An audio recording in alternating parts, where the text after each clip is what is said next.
This is perfect for the Oilers as a new goaltending candidate to acquire for the team has come up, and we'll see if Stan Bowman and Kris Knoblauch can come together and replace Stuart Skinner because, his stats, despite getting a shutout, still aren't that great, and we're going to be talking about a lot of Oilers goaltending updates that have happened in the past day. It seems like every day there is brand new Edmonton Oilers updates to look at, which is pretty crazy, of course. But hi, everyone. Welcome back to Oilers Digest. My name is Nikash Ganguli. It's been a long time since I've been with you, but the host you guys know the most, I guess I rhymed there, Matt Pierce. He's a little busy today, so I'm here to take over. So if you guys can just bear with me for one video, I would appreciate that. And before we get into some of the Oilers stuff, of course, make sure you guys do, of course, subscribe to the channel.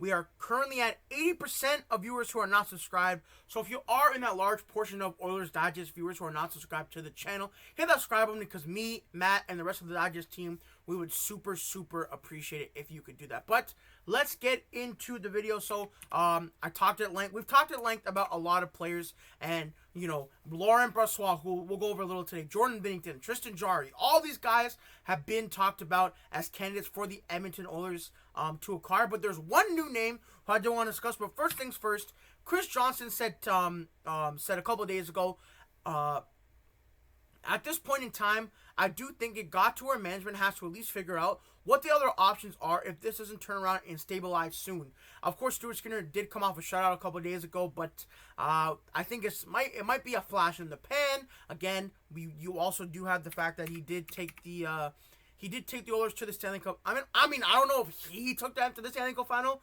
You might say it was more McDavid and Draisaitl who did it, but it's certainly someone to look at again this year. In .885 save percentage, really not that great. I think the NHL average right now is like .891. It keeps going down, and his career save percentage is .904. But there has been talks for 2 years, it seems, that the Oilers do need a new goalie, so that is something that we're going to go over today. Go over some candidates, but a new one. And Akira Schmid from the Vegas Golden Knights, who will hit closer to the end of the video. Again, he also talked about Binnington. I have a hard time believing the Oilers and Blues could make that kind of trade so recently after those series of offer sheets. I think they're going to have to probably look somewhere else. And yeah, it just doesn't make sense for Binnington, from my opinion as well, because he also just makes too much money, and he's not really that good, in my opinion, for what he makes. I know we look at the Four Nations, what he did in that gold medal game, and it looks pretty good. And also winning the Stanley Cup with the St. Louis Blues in 2019, which is 6 years ago now. Just to let you guys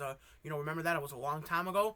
And yeah, I just don't see that making sense at all for the for the Edmonton Oilers. I don't even know why I was going to say that, but yeah, that doesn't make sense as well. And then also looking at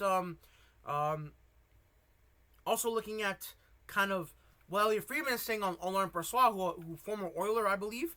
He's going to play next week on an AHL conditioning stint. The Blackhawks have given teams permission to talk to him. And I think my other co-host, Matt Pierce, hit on this. Kind of just another move to make a move at this point. I guess, he is going to cost no assets. I think when I talk about Akira Schmid a little bit later, why I'm saying it's perfect is because he costs nothing. It's another player that's going to cost nothing, like Connor Ingram, who's hurt, and Brossoit, who could bring in maybe a little familiarity with the city, with the area, so that could be another thing to look at. So Brossoit could be someone to come up again, just to go over him quickly. And then again, there's some more stuff that Elliot Friedman was going over. So Pagnotta also said the Oilers are going to have around $20 million in cap space in the summer. I expect them to be very active. I expect the goaltending position to be something that's addressed. And again, kind of a nothing burger. I mean, of course, the Oilers are going to try and address the goaltending if they have $20 million in cap space. Thanks, Pagnotta, for that. Yeah, I mean, I feel like I could have told you guys that. They're going to have a lot of money. They're going to address a position of weakness, and that is obviously the goaltending. Now, on the top, it says there's not a lot of goalies available. There's Merzlikins, makes too much money. There's whatever Buffalo's willing to do. They have a lot of goalies back there. And there's Pittsburgh with Tristan Jarry. Again, Tristan Jarry, I feel like, has been the best goaltender out of all of them. But again, these guys are just making too much money, and I don't know why you would want to take Stuart Skinner back in the trade. He's just not at all. He's just not that great. And I feel like for Pittsburgh especially, they have 4 NHL level goalies. It doesn't make sense to take back someone, and I think they would just waive Skinner. Buffalo, again, too many goalies. Maybe you look at Columbus with Merzlikins. I still don't think that makes any sense from my opinion. So that is why I wouldn't look at that. And then he also says, don't be surprised if the Oilers don't make any major moves until the offseason, including in net. Some teams have told them that isn't true. They won't trade Skinner unless for someone with the same questions as him. And I think I don't know what the questions are. Like, are you a good goalie? Is that the question? I really have no idea. So I think that's something to be aware of in terms of what you want to do. And I think just to bring it to more of a broader perspective here, I think it just doesn't make sense for that to kind of just be what the Oilers are going to do. It doesn't make sense. And if they're going to make a huge trade or whatever that may be, I still think none of that is going to happen because there's nothing. It doesn't seem like Stan Bowman wants to do anything. I'm not going to try and get too angry at them, but I feel like Connor McDavid just signed his 2-year extension. You have all these guys locked up. To me, the Oilers have a good forward core. Maybe the defense does need to improve, but Jake Wallman was skating today. Nugent-Hopkins was skating today. A couple guys are all coming back to the lineup, and still the question remains to be that goaltending position. And if you're the Edmonton Oilers, I don't understand how you don't make that the number one priority, unless all this is just like propaganda and they're trying to just steer us away from the fact that they're not going to make a move. But that is what Stan Bowman said last year, going into the trade deadline. I remember doing a couple of videos on that, and he still didn't make the move. I think it's unbelievable. If to me, the main reason you guys lose in the playoffs, despite getting so far with this mediocre goaltending tandem of Calvin Pickard and Stuart Skinner, no disrespect, they're just really not that great. You need to look at other options. And I know people are going to say lateral move this guy has the same punch as Skinner. Just get someone different in the system. The fans are done with Stuart Skinner. The team might even be quitting on Stuart Skinner no matter what they say in the lineup. It just doesn't make a lot of sense from my point of view. And maybe I'm wrong. Let me know what you guys are thinking in the comments as always. So, again, we're staying. He also said we are staying with our plan, but if we get something better, we'll do it.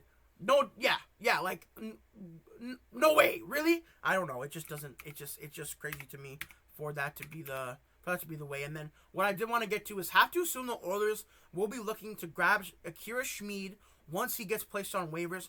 Essentially another look in there for free, kind of what they did with Connor Ingram when they traded him for nothing or got him for nothing. And then Bouchard would also be another option there, of course. And then just looking at Akira Schmid's numbers, honestly not too bad. An 8, I think that says 8.96 save percentage.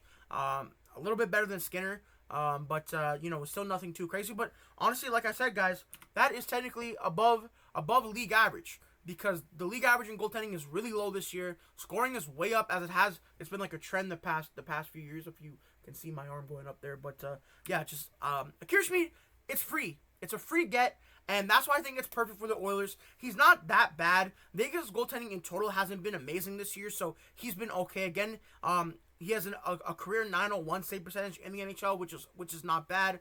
I'm just pro. Get someone different in there.